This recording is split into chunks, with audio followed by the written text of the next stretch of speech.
یہ آج میرے خیال میں اس ملک کی جمہوریت کے لیے کالا دن ہے.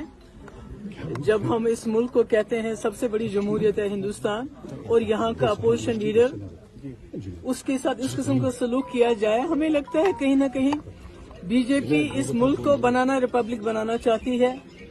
وہ یہاں کی جو کانسٹیٹیوشن ہے اس کو ختم کر کے وہ اپنے ایجنڈے پہ اس ملک کو چلانا چاہتی ہے.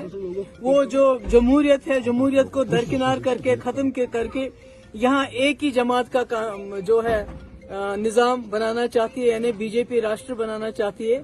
اسی لیے کہیں نہ کہیں یہ جو آپ نے دیکھا کہ کیجریوال جی کو بلایا گیا, اس کے بعد جو منیش سسودیا ہو یا کویتا ہو یا باقی جتنے بھی لوگ ہیں جو جیلوں میں ای ڈی کے وجہ سے سی بی آئی کی وجہ سے یا تو جیلوں میں آلریڈی بند ہیں یا بند ہونے والے ہیں.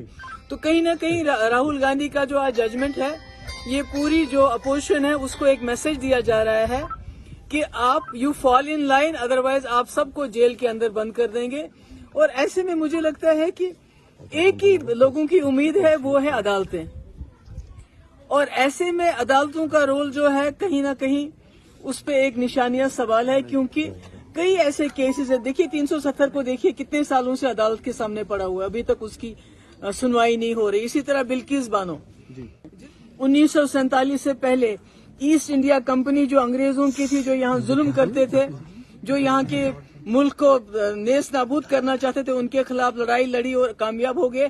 آج اسی طرح اس ملک میں بی جے پی نے ویسٹ انڈین کمپنی اس کا یہاں جو ہے ایک رول نہیں کہہ سکتے, مس رول, جہاں پر قانون کی بالادستی نہیں ہے, جہاں پر کانسٹیٹیوشن کی بالادستی نہیں ہے, جہاں پر جمہوریت کی بالادستی نہیں ہے, اس کو قائم کرنا چاہتے ہیں. مجھے امید ہے یہ اس ملک کے لوگ سامنے آئیں گے اور اسی طرح اس ویسٹ انڈیا کمپنی کے خلاف بھی لڑائی لڑیں گے جس طرح انہوں نے انگریزوں کو یہاں سے بگایا تھا, ان کو بھی نیست نابود. جہاں تک عید کا سوال ہے, یہ ہمارے جو پوری ہماری امہ ہے, مسلمان امہ, ان کے لیے یہ خوشی کا دن ہوتا ہے.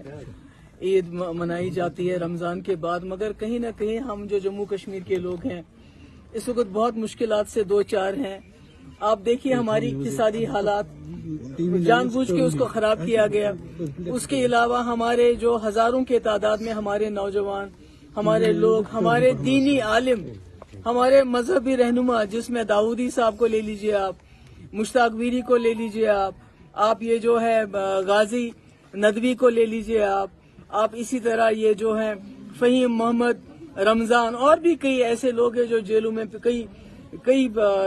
کافی دیر سے بند ہیں. تو جن لوگوں کے لوگ جو جیلوں میں ہیں وہ کیا عید منائیں گے؟ اور جو اقتصادی طور پہ جو یہاں ہو رہا ہے اس وقت, جو ایک سٹرائک ہوتی ہے ہماری اقتصادیات پہ, جس طرح ہمارے دکانداروں کو نقصان ہو رہا ہے, ہمارے بزنس کو نقصان ہو رہا ہے, ہمارے فروٹ کو نقصان کیا گیا ہمارا. تو اس وجہ سے ہماری سوسائٹی میں کافی ایسے لوگ ہیں اس وقت جن کی مدد کرنے کی ضرورت ہے. اور میں امید